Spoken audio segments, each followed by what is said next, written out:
Hello, and welcome to this month's Meet the Mayor recap.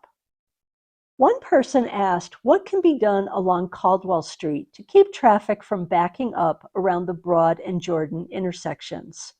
This is a product of the unbalanced couplet where drivers going northbound in the single lane on Caldwell must turn across two lanes of oncoming traffic to turn left onto West Main.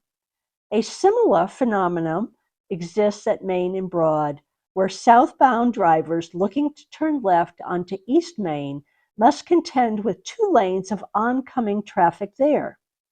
This is one of the many issues under review as part of the Downtown Circulation Study. Led by the Land of Sky Rural Planning Organization with support from consultant McAdams, the Downtown Circulation Study is looking how people and freight move through downtown and how the street network can better support safe, reliable travel for everyone. There will be opportunities for input at public input sessions later this summer and into this fall. We had a few different questions about potholes around town. You can report potholes on city-managed streets by calling the Public Works Office at 884-2171, option 4, and on state roads by visiting NCDOT's contact page.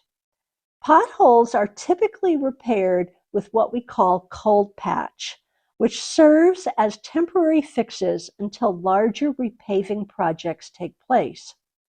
While these cold patches do tend to get compacted over time, we recently moved to an improved material, the same material used to repair potholes on NASCAR tracks, so I'm hoping that these will compress less and last longer. Another road-related question involved the speed limit change from 25 to 35 when Neely Road becomes Chestnut Street. We will ask our NCDOT rep about the possibility of keeping the speed level consistent on that stretch of road. Residents were also curious about the status of the co-ed theater, which suffered significant water damage earlier this year. Our staff are slated to meet with them for an update later this month, but the theater management has been working with their insurance company and repairs are underway. Someone asked about the renovations happening under the new ownership of the Brevard Inn. City Council approved a conditional zoning district for the Brevard Inn in June 2025 that limits the property's permitted uses to those specifically identified in the approved conditional zoning, including lodging, a restaurant, event space, art galleries, and residential uses, among others. Since the rezoning was approved, the city has issued a permit for interior renovations. However, the owner has not yet applied for a zoning permit or identified the specific uses that will occupy the property. We also had a long discussion about our town's unhoused residents and the resources available to them, as well as potential updates to our city ordinances that prohibit camping on city-owned property. Members of our police department who make contact with unhoused residents make them aware of and offer to connect them with local resources, such as housing and food assistance, shower and laundry services, mental health counseling, and so on. Of course, some people our police interact with may choose not to utilize those services or may be ineligible to enter a shelter.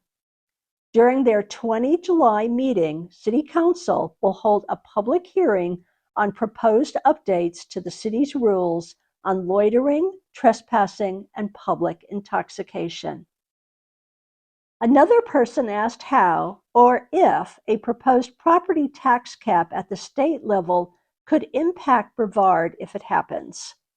The General Assembly recently passed a law to hold a referendum this November to amend the North Carolina Constitution.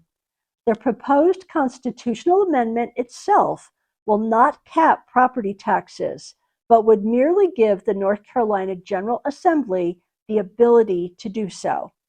It's worth noting, though, that the General Assembly already caps the combined city-county property tax levy at $1.50 per $100 of assessed value.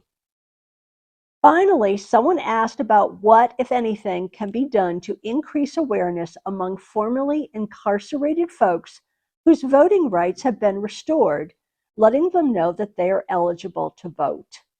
In North Carolina, an individual convicted of a felony offense is eligible to vote once they have served their sentence and completed their parole or post-release supervision. Transylvania County has a number of resources for folks who are leaving local confinement, including reentry specialists.